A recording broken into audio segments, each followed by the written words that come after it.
Intro. Welcome to Word Insights, where we explore the meaning and usage of interesting words. Today, we're going to take a closer look at the word gulp. It's a simple word with a vivid image. Let's divine. Meaning. Gulp is a verb and a noun, and it refers to the act of swallowing something quickly or in a single motion, typically with a noticeable and audible swallowing sound. It can also be used more broadly to describe the action of taking in or consuming something rapidly. Pronunciation. Pronounce gulp as LP rhyming with help. Use in a sentence. 1. Verb. He had to gulp down his coffee in a hurry before the meeting started.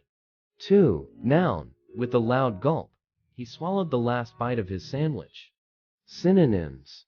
You can use various words to describe a similar action, including swallow, chug, ingest, or consume hurriedly. Conclusion.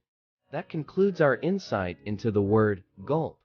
It's a term that vividly portrays the quick and often audible swallowing of something. Thanks for joining us, and may you enjoy your meals without the need for a big gulp.